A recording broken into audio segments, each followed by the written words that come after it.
Hello, greetings to you, precious one. I hope you're doing okay. You know, the Bible is such a beautiful book and it holds a lot of truth and inspiration for us today. Look at something. In the very first book of the Bible, in Genesis, the very first chapter and the very first verse, Genesis chapter 1, verse 1, the Bible says, "In the beginning, God created the heavens and the earth."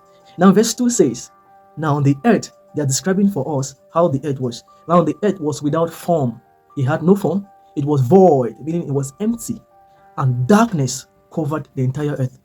Now, when you continue from verse 3, you see God coming to solve all the problems that have been stated in verse 2. There was a problem of formlessness, emptiness, and darkness. We can use this to form our lives and make something beautiful out of it.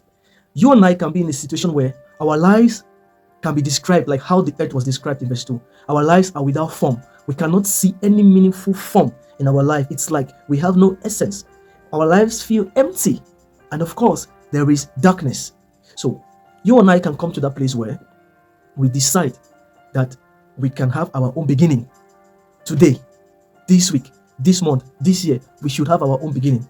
As the Bible stated, in the beginning, God created the heavens and the earth.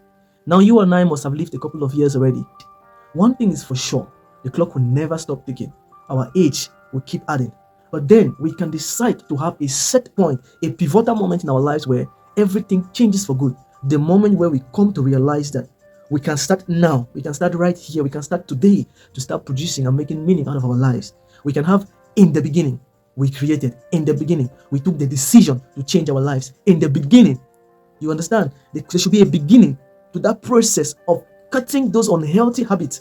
There should be a beginning to that process of coming out of unhealthy relationships. Anything that has to compromise your mental health, your emotional well-being, your spiritual life, you just have to have a beginning to that process of ending all those deteriorating habits.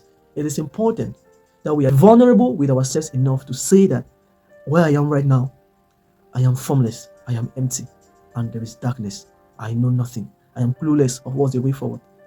And then the next thing you have to do is go in search for light. Go in search for light.